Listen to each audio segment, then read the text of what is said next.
We have Jumpin' Jack Swagger in the ring, basically bragging that he's going to win the Royal Rumble matchup, that he hasn't been in one, so the match is perfect for him. Perfect for the All-American Jack Swagger.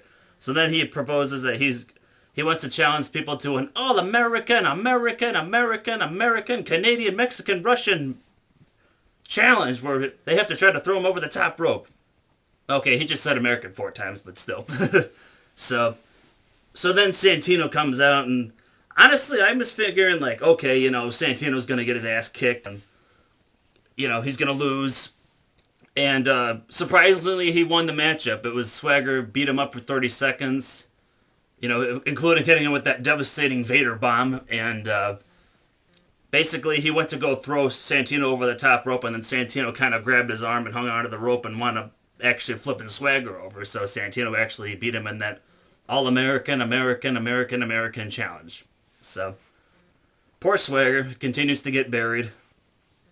So, I don't know what he did. He must have, like, run over one of McMahon's kids or something, or, like, opened a car door into, like, Triple H's kid's head or something. He must have just did something to piss him off backstage. I don't know what he did. So, okay, so then we go to our triple threat match for the night, for the number one contendership, for whoever wins gets to face Sheamus at the Royal Rumble. It's John Cena versus Randy Orton versus Kofi Kingston. This was a pretty cool matchup, I thought. This match was probably about 10 minutes, maybe a little bit longer. A lot of good moves in the matchup. Basically, I could kind of summarize it in order here, because I wrote down a lot of them. Basically, like, Orton hit his second rope DDT on John Cena during the matchup, and I liked how he was kind of like looking up and had this like weird look in his eyes, and I liked how the commentators pointed that look out, because I thought that was cool, because Orton's supposed to be sick and sadistic and all that, so I thought they did a good job on that. Yeah, I actually just gave them props. Kofi hit a crossbody on Orton, got a 2 count. Orton hit that backbreaker on his like little side backbreaker on Kofi. That was cool. Kofi hits an SOS on Orton for a 2 count. Cena gets an STFU on Kofi, and then Orton made the save. Kofi actually survived that move for a few seconds. There's my cat making a special guest appearance. And he don't want me to hold him. Kofi hits a Trouble in Paradise on John Cena. Cena falls out of the ring.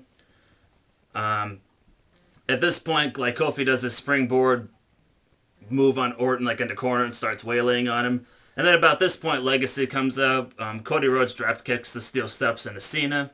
And then, meanwhile, while the referee's view is obstructed with a cataract again, DiBiase comes in the ring and hits Kofi in the leg and knocks him down. And then this allows Orton to hit an RKO. And surprisingly, we have Randy Orton versus Sheamus at the Royal Rumble for the title. Definitely surprised they went the heel versus heel route on this one. So, cool. Actually, a little bit excited about that one. So then we have, next segment, we have Michael Cole Jr., also known as Josh Matthews. Grumpy Cheeto calls him that one, Michael Cole Jr. Basically interviewing Tyson, then Hornswoggle shows up, and I thought about skipping this because I can't stand Hornswoggle.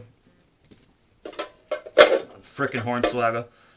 And then Tyson said something really cool. He's like, if you interfere in this matchup, I'm going to pull your intestines out of your body and do jump rope with it. And he also said something about going through his nose and pulling his brain out. I thought that was cool. Very violent, but very awesome. But as awesome as this Tupperware. Because it's not going to happen. So, but it was cool. So then we come to my favorite part of the night, like the Miz promo.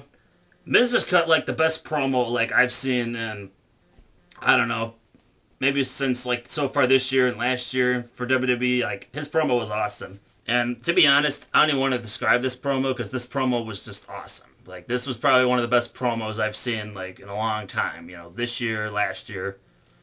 Like, Miz basically just kind of described like how when he came to WWE, nobody cared for him and respected him, and how he had to work his way up, and just this promo was awesome. And then basically MVP came out because Miz was ripping on him, joking about him and stuff. And then MVP comes out and, starts like basically saying how like Miz was calling him an animal during the promo, and MVP was saying, like, well, I was in jail for 9 years and I lived with the animals and he got treated like an animal, blah. And then they wind up brawling for a little bit, and MVP gets the upper hand with one of his sidekicks to the ropes. So, yeah, if you can check out this promo on YouTube, like, check it out because it was worthwhile. It was one of my favorite promos, like, in a long time. So then we come back to a barn burner. We have another first round Divas matchup. We have Eve versus Katie Lee Burchill with Maryse doing commentary at ringside. This match lasted for like a minute and a half, and this match sucked. It was just too short. I give the one prop of the move.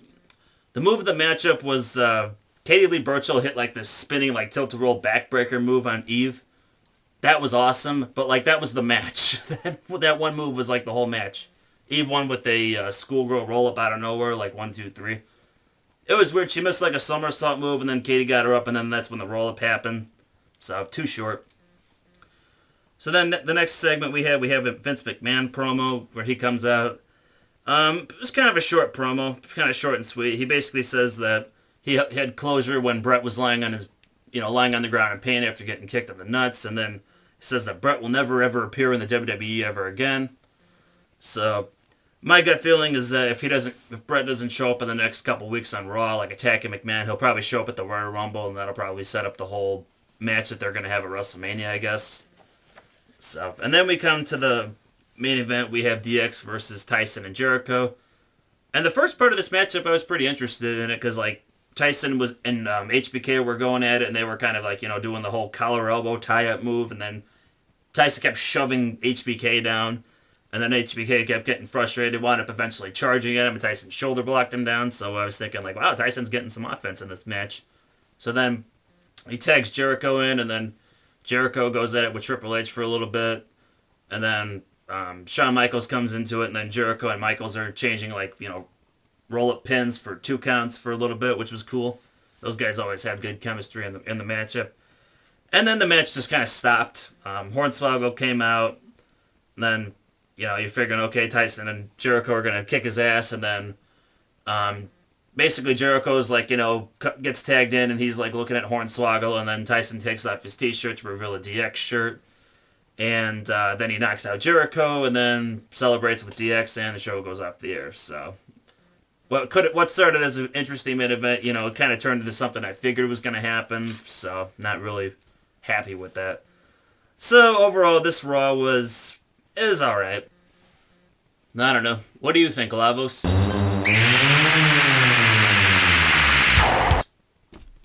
Yeah, that's kind of what I figured too. Some of it was cool, like the Legacy matchup was cool, the Triple Threat match was cool, the first round Divas match was okay, and I loved the Miz promo, but the DX stuff and the second Jack Swagger burial and all that stuff was kind of bleh. So, well, thanks for watching the show. Sorry, it was hopefully the show was okay to watch. Check out Grumpy Cheeto's ECW review. He'll probably post that up pretty soon, either later tomorrow or tonight or something. So yeah, I'm Classic 1333. Thanks for watching, and I'll catch you guys later. Peace.